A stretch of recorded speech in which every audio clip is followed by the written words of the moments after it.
Are you still pouring money into SEO without actually knowing what's working? Google Search Console is your free X-ray machine into everything happening on your website and the interactions with Google. And most family law firms don't even know how to read it. Welcome to the Revenue Roadmap, the podcast that helps family law firms grow revenue, increase profit, and build dominant online brands. Whether you're a solo attorney or managing a 30-person firm, we're here to give you the digital edge. I am Tyler Dolph, CEO of Rocket Clicks, a full-service digital marketing firm that works exclusively with family law firms to help them attract more clients and convert more leads. Joining me today as we continue our SEO deep dive is Anthony Karls and Nick Perow. Anthony is the president here at Rocket Clicks. He's also the co-founder of our law firm, Sterling Lawyers, which is a 32 attorney firm. Nick is one of our founding kind of SEO forefathers. He helps run a division here at Rocket Clicks. He's built many family law firms and has a wealth of experience to share with us today. In today's episode, we're breaking down the 5 most powerful ways family law firms can use Google Search Console to get real insights, fix hidden problems, and improve their rankings without guessing. Let's dive in. Okay, we're talking everything SEO during this series, and we're on to our section on Search Console. We have 5 ways family law firms can win leveraging Search Console. The first item of our day is identifying underperforming keywords, which sounds very interesting. Nick, why don't you tell us a little bit about this? And then I'd love, obviously, Tony, to help us from a family law firm perspective. Well, a little bit about Search Console, probably first and foremost. This is a Google product. It basically plugs you into how Google sees your site and gives you tools for communicating with Google. Like it is an essential product for any website. But if you want to rank on Google search, you need to have Google Search Console set up. You need to submit your sitemap to Google, and you need to make sure that there are no errors with your sitemap submission. I like critical stuff out of the way. Once that's set up, you now have a picture into how Google sees you and your website. And that means what keywords do you actually show up for? How well are you ranking on those keywords? How many clicks are you getting from Google's point of view? So from the actual search to your website, and then some handy conversion, click-through rate metrics. But you also get error reporting. So Search Console, just hugely beneficial. Different than Google Analytics? Yeah, very different. From Google, Search Console shows you the search, like it represents the search page that you showed up on. So it's going to show you how often did you show up? Where in that list did you show up? So are you number 38 or are you number 1? Yeah, for the specific keywords. Yeah, for specific keywords and what page for that specific keyword. Yep. You can drill into these things pretty far and see pretty interesting things. Yeah, exactly. So very different from analytics. You want to use both. So both essential tools, but Search Console essential for organic search results. Yeah, I mean, this is how we help our clients understand that the work that we're doing is actually working, correct? Yep, exactly. And so we're focusing on these kind of like the idea that we want to understand where we're ranking so that we can do something about it, correct? Yeah, this is the first best place to see where do I rank for divorce attorney near me. Yeah, exactly. And what variations of those keyword searches do I rank for? Like how many different variants do I rank for? It basically sets the target. Okay, if you're not number 1, then you have a target. So if you know those keywords that are bringing in revenue, so divorce attorney, if you know that you are not number one, you have a goal. You now have a target, and you can use that to structure your marketing roadmap. Basically, you know where you're headed. Number one. So, as it relates to the importance of keywords, Tony, what keywords should family law firms be thinking about and watching closely? In family law, your two biggest ones are going to be family lawyer near me and divorce lawyer near me. Those, and then the close variants therein. We'll find a lot of times, clients coming on, they're on the second or third page, and they have like different pages showing up because Google doesn't actually know which one is supposed to show for that term. It has a lot to do with how you've created your title tags and wrote your meta descriptions, and which will influence your click-through rate. And the higher the click-through rate, the more convinced Google is of, this is the right page that I should be showing for this query, because people are clicking on it. They're not bouncing back to the Google search. They're concluding their search process. So, kind of understanding the different variants, understanding the semantic language people use, tying that into the page that you want it to rank for, will all help with kind of getting you from basically no traffic, which is, if you're not on the first page, you're not getting any organic traffic for sure. So how do we get you up into that first page, and what are some of our best opportunities? I love it. Step 1, get Search Console. Step 2, understand what keywords you're ranking for and where the opportunities are. So I want to move us on, Nick, to our second kind of action item, which involves monitoring index coverage issues. All of those words I don't understand together. So help me put that together and give some context for our audience. Search Console is going to provide reports for where Google is encountering errors with your website that prevent your website from fully indexing. So we want the whole book in the library, not parts of the book, not just some of the book. We want the whole book. We want every chapter in that book to be searchable and indexed by Google. So if you have errors that are preventing indexing, Google is for the most part very clear in telling you where there are problems. Now, it might not be the cause. There might be some it might not be the root cause for those errors. So we want to look at those errors, and we want to go and we want to fix them till we fix the problem with the site at the root, so that our whole site is indexed. Yeah, Nick, you're doing a good job explaining it. A really good way to think about this is, like you said, your website's a book. Every page on your website is a different chapter, and you want all of those chapters present in the Google library. And one of the things that you can see in Search Console is how many of your pages are indexed out of the total that you have, and then you can dig into what are some of the errors and what are some of the things preventing the indexation of these pages.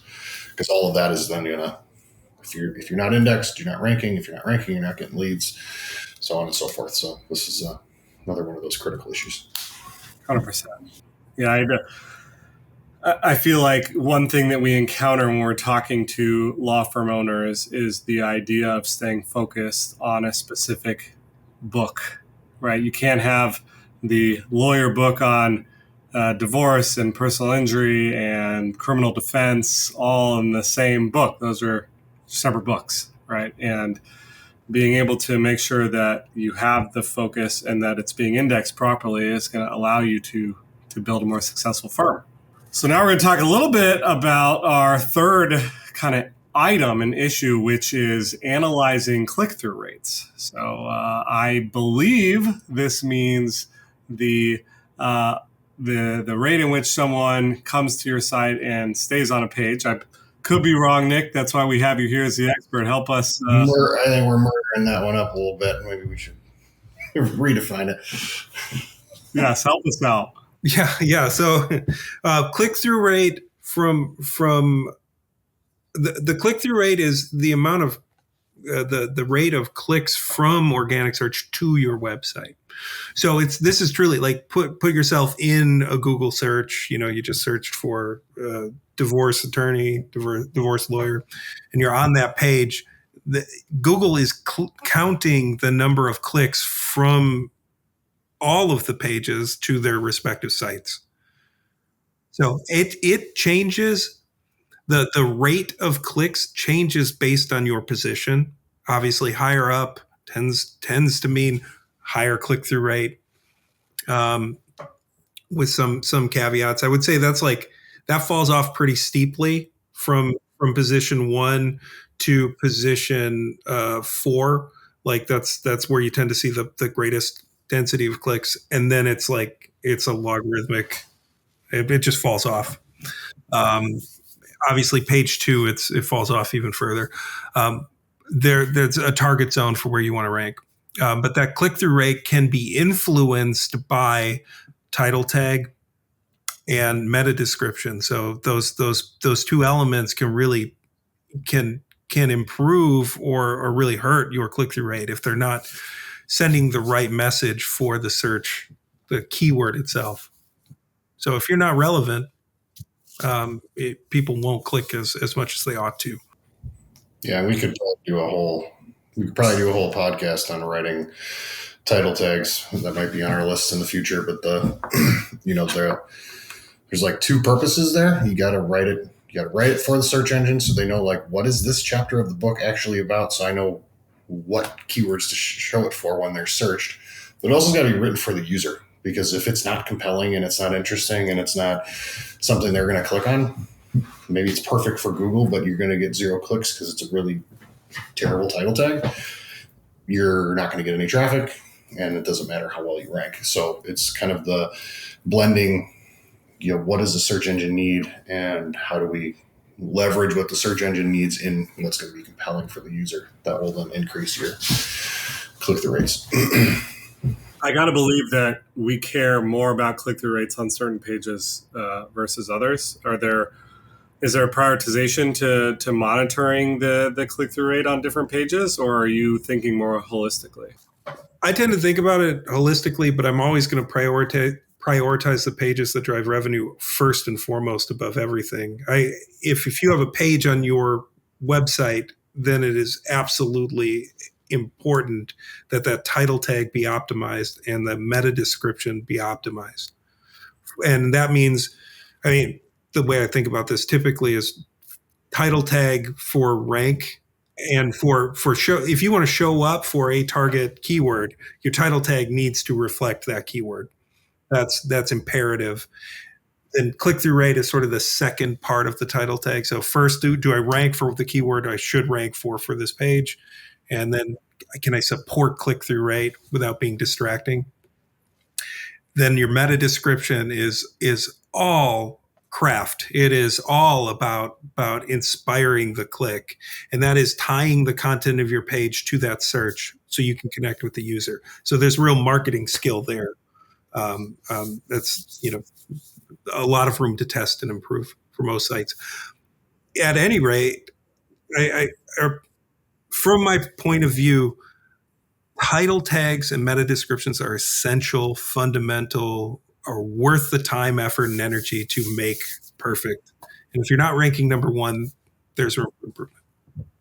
And it's almost like click-through rate is the validation that your title tags and meta descriptions are working, right? Love it. All right, I'm going to keep us moving into our 4th tip and item, which is the mobile usability potential issues. We've all known that the use of mobile has increased dramatically, and people do way more searches on mobile than they do on desktop. And so how does Search Console help us understand what's going on there? Well, Search Console flags the most critical to Google mobile usability factors. So if your website is slow, if there are weird loading issues, all of those alerts and errors exist usually under the flag of core web vitals. That's the way a lot of it is referenced. But mobile usability is central to Google's algorithm for search. The crawler is a mobile first crawler.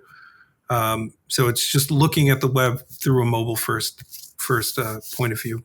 And if Google is flagging the error in Search Console, it is important to them. They are not wasting their time flagging errors they don't care about. There is benefit to Google for you to fix these items, and it is benefit for your users to fix these usability issues. Faster sites convert more. That's just the reality. I gotta believe this is so important, Tony, from a family law firm, right? If I'm searching on my phone, divorce attorney near me, and I'm having issues finding or navigating a site, that's paramount. Yeah, I mean, you're at most of when we look at our analytics on the Sterling site, for instance, it's north of 78% of the traffic is all coming from mobile. So it's like, if we really don't even care that much about the design on desktop. And like the problem that you run into here is most of the time when you're working with a client, they're working with you on a computer and they care a lot about how it looks on a desktop. And that's such a small portion of traffic where it's like, that's not really the right conversation to be having, because what the users are going to experience is their little, this screen, not the big 32-incher that I'm looking at. And like, how does this site actually work on that super small screen that's vertical instead of landscape? So it's super important to look at this and do it right, because bad mobile experiences kill conversion rates. Why that matters to Google is it doesn't terminate a search. So when you say terminate a search, what Google's looking for in a search result is a user searches for a term, they click on one of the organic links, they go to that site, and then they don't bounce back and continue their search in any sort of like semantic way to that topic. So like they're not site typing, Milwaukee divorce lawyer, going to a site, bouncing back, and then changing the query to divorce lawyer near me, going to a site, bouncing back, and then changing the query again. All of that's going to those are all going to be negative dings for those sites that they went to that they didn't terminate their search. Terminate the search means I didn't go back, or if I did go back, I typed a whole new vertical of information. So it's really important, especially on mobile, to get the UX right so that you're not inadvertently dropping your rankings because you're creating bad experiences for the users.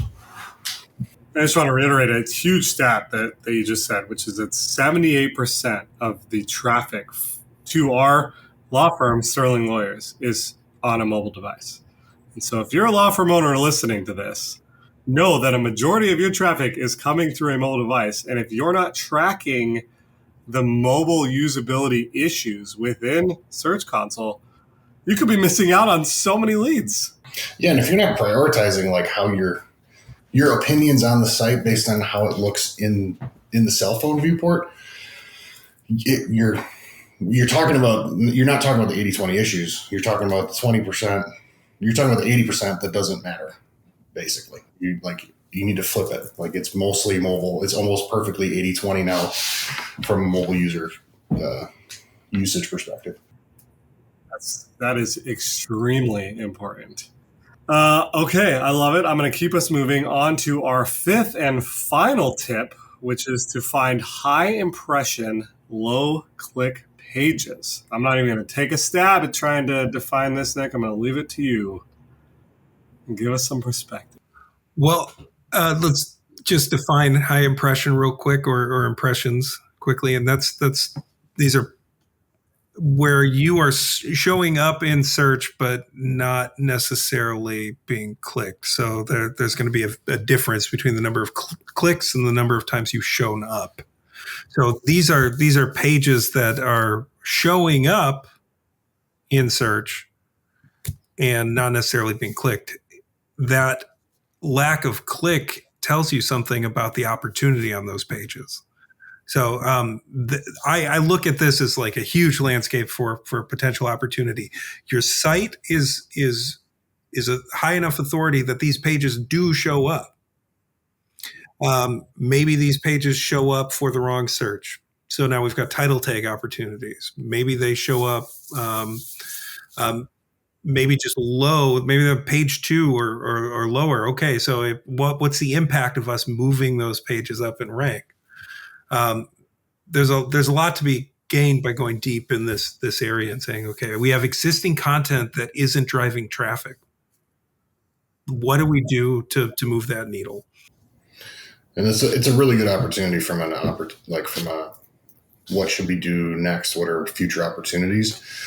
Because what you'll see is, especially when you're looking at like root terms, a lot of how we built out a lot of our core like most important pages that we want to push on most family law firm sites is like studying, then the child custody category. What's showing up on like page 8, 9, and 10?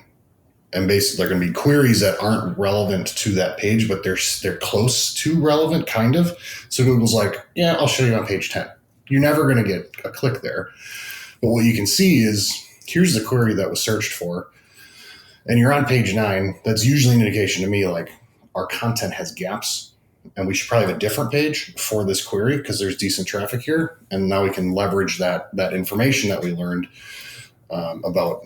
There's high impressions. We're on page 8 or 9, and now we could improve the content, improve the on-page structure of a new page, and then see what happens. And like most of the time, what you see is now it won't. Now if it was a child custody page, now it's going to start showing up with, what is legal custody in Wisconsin. So now we've really kind of got niched down more, and that new page will show up higher, and you'll still retain what you had on the old page that's actually relevant. And that page will also get better because it's going to have less poor user experiences with the users. So there'll be less people that click and then bounce back to Google and continue searching because they're going to be showing the right page, not the wrong one. So there's a lot of super valuable opportunities in this. You're actually bringing up a good point about title tags and their relationship to a page. Like the fact of the matter is the opportunity in that case was new page. So you have a new title. So it's a new chapter that's specifically geared towards a search with volume. People do search for this thing. The real opportunity is new page. And, a lot of that comes from, or the way I think about it, it's like you have a title for this chapter. You have the content then for this chapter and it matches.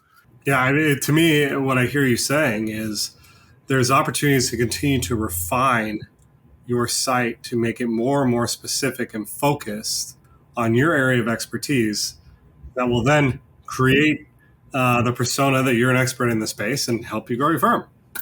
Mm-hmm. Yeah, gives you more traffic, more visibility. I love it. So Search Console, it's pretty important. Sounds like we need it. Sounds like all of our listeners should be thinking about what they're looking at within Search Console and how they're measuring their results. Gentlemen, I appreciate the time. Let's keep this going. If you enjoyed this episode, we're going to continue our deep dive into SEO here shortly. If you found this episode exciting, I promise you will love our next episode on SEO indexability.